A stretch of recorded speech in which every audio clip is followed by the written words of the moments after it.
My name is Emily Davis, and I am 21 years old. After graduating from culinary school, I began working at the coffee shop my parents own and operate.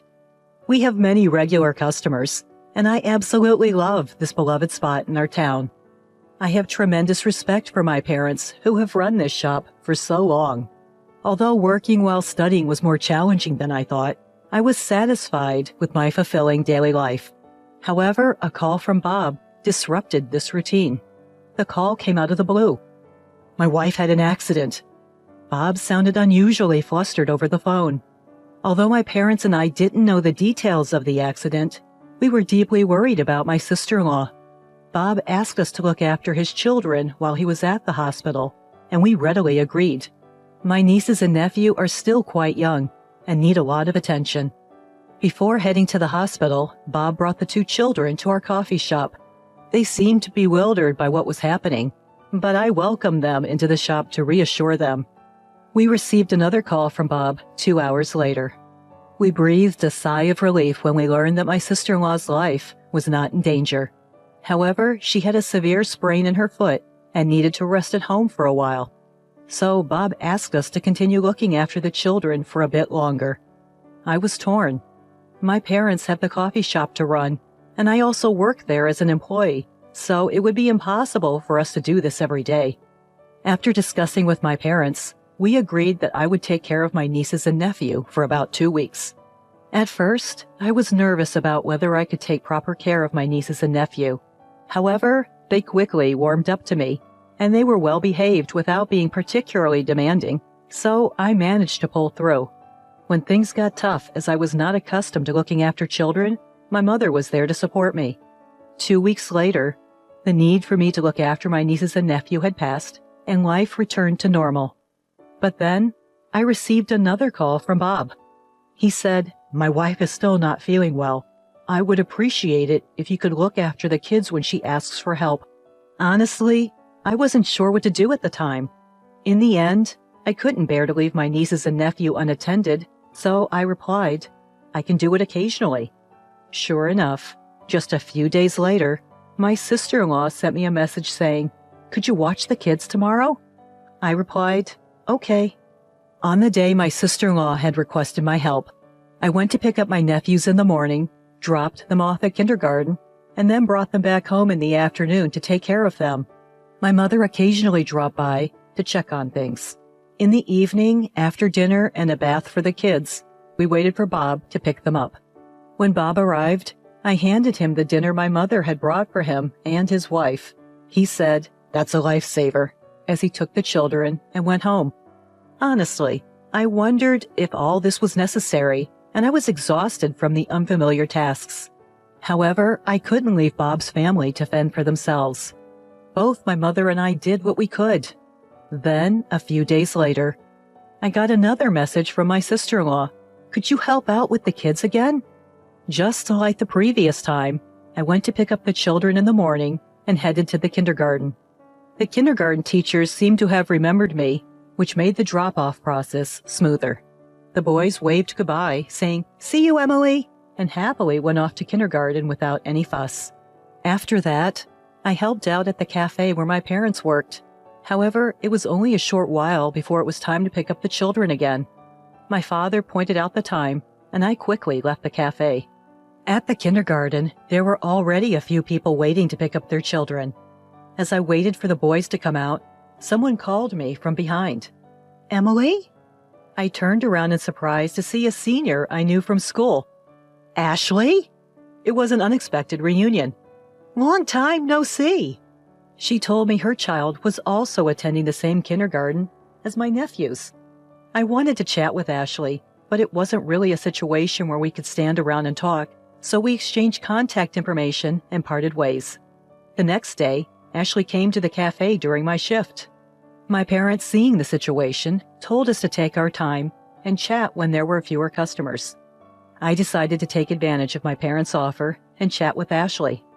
It seemed that Ashley, my senior from school, really took a liking to our cafe, which made me quite happy. However, she suddenly became serious, as if she remembered something, and began to speak.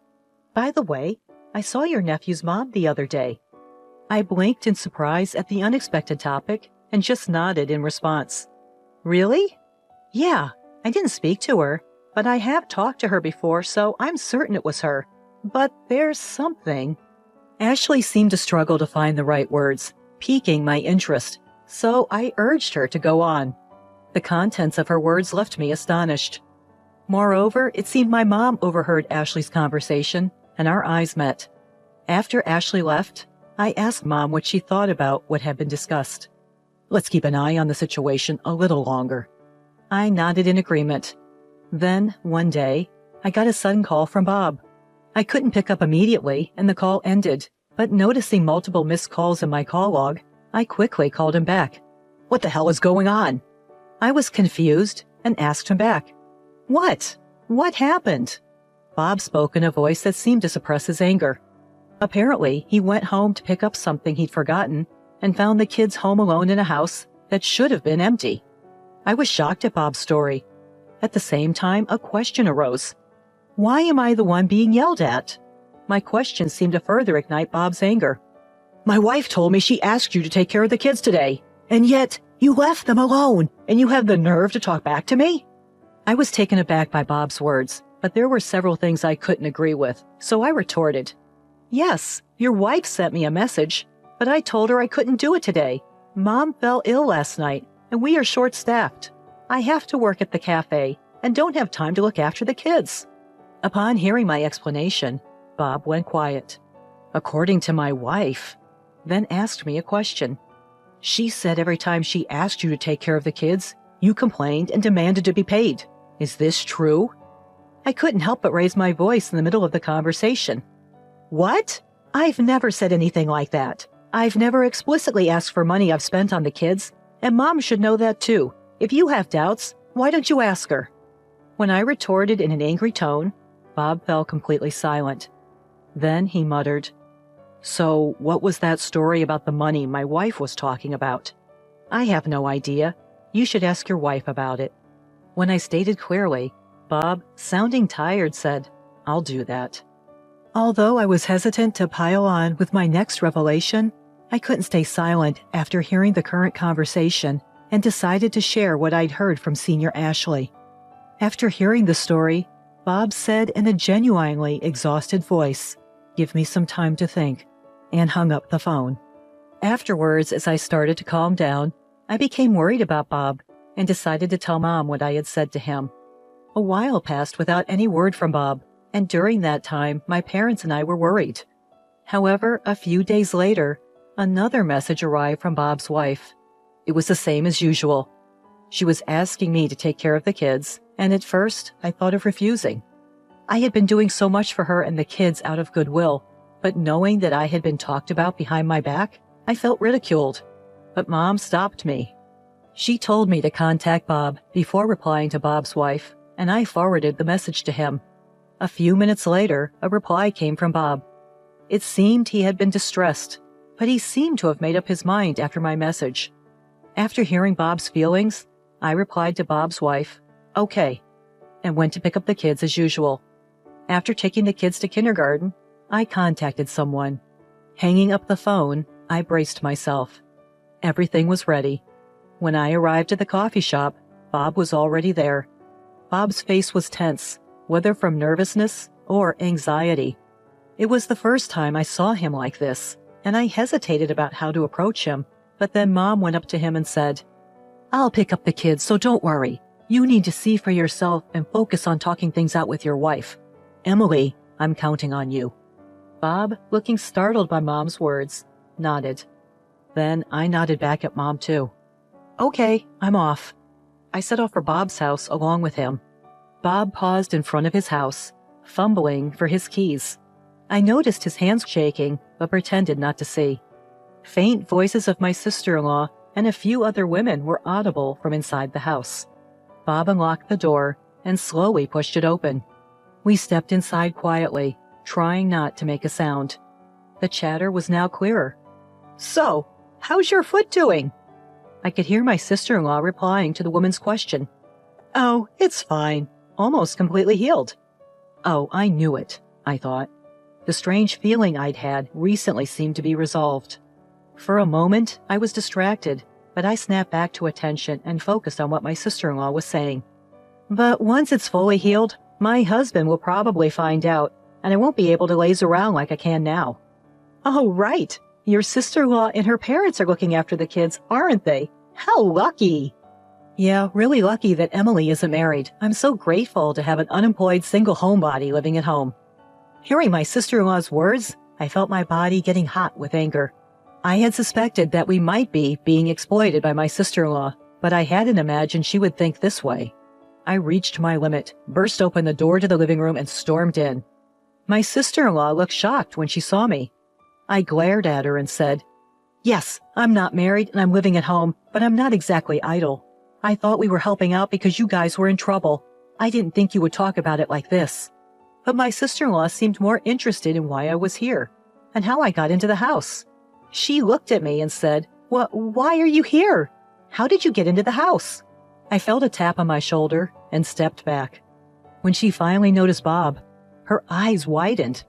In a voice as cold as mine, if not colder, Bob said, "I let us in. You've been lying to me all this time. You're the worst. You've been using the money I gave you for yourself instead of giving it to Emily, haven't you?" My sister-in-law turned as white as a sheet.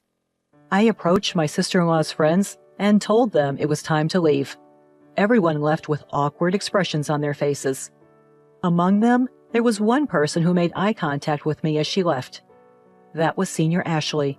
Ashley had previously had interactions with my sister-in-law. However, she seemed to have some concerns about my sister-in-law's recent behavior, and when we unexpectedly met again, she offered to help with this situation. Once all of the friends left, my sister-in-law began to talk, crying. To make her story short, this was the story she excused. Ever since the birth of their second child, taking care of the kids became increasingly difficult. But Bob was always busy with work and couldn't help with childcare or housework, which was tough. When she got injured, my mother and I began to help out, and things got a lot easier. Because of this, she ended up relying on us. About the money Bob gave her, she had not had any disposable income since getting married, and she couldn't resist using the money because of this. Frankly, I wasn't convinced by my sister-in-law's excuses. Perhaps sensing my feelings, Bob suggested it was time to leave for the day. I took his advice and left Bob's house. When I got home, my mother was waiting with a worried look on her face. It seemed like my dad was looking after my nephews, so I took this chance to explain everything to my mother. She made a complicated expression and said, "I see. It's a problem between those two now," and went back to my nephews. I followed her. My nephews, who knew nothing of the situation, greeted me with smiles and called out, "Aunt Emily!" Although I felt a complex mix of emotions, I did my best not to show it on my face and responded to my nephews. Several hours later, Bob returned home. He said he would be staying at our parents' house for the night. My mother, seeming to understand Bob's thoughts, merely responded with, "I see." After putting his kids to bed, Bob explained his decision to our parents and me. "I won't divorce her this time, but if she repeats the same mistake, then I'll consider divorce. Emily, I'm sorry for what you've been through. And you too, Mom." "No, it's okay, but are you sure that's what you want, bro?" Worried about their relationship, I asked Bob. He nodded and said, "Yeah, after talking to my wife, I realized I'm partly to blame too. We've decided to give it another try together." I asked Bob what he meant. He said, "I've been all about work and never really paid attention to my wife. I also left the kids entirely up to her. I now realize that this might have put undue pressure on her, and I've been unfair to our kids. I should have spent more quality time with them." Listening to Bob, I honestly had mixed feelings, but Mom said, "I get it. As an individual, it's hard to forgive what your wife did to us. But as a wife and a mother, I can't say I don't understand the feelings at all. If this is the decision you both have made, I won't oppose it, but make sure you don't involve others in your problems again." At Mom's words, Bob nodded, biting his lip. Since then, neither Bob nor my sister-in-law have asked anything of me. Especially, I haven't seen her even once. It must be awkward for her to face me. My father is angry, saying she can't even apologize, but truthfully, I prefer not to see my sister-in-law to avoid bringing back unpleasant memories. When I told Bob this, he promised, "I understand. I'll try to avoid having you and her meet as much as possible." Thanks to that, my everyday life returned to normal. Hearing the sound of the bell, I turned around. At the entrance stood Bob, with my nephews at his sides. Letting go of Bob's hand, my nephews raced over to me first, calling out my name. "Aunt Emily!" I happily responded with a smile to my adorable nephews. While the kids were chatting with my parents over cake, Bob quietly told me that although sister-in-law was remorseful, however, she disliked the kids going to see me because they were fond of me. But hearing that, I couldn't help but think she had brought it upon herself. There may come a time in the future when I have to face her again. However, right now, it doesn't seem likely that I will forget what sister-in-law did to me anytime soon.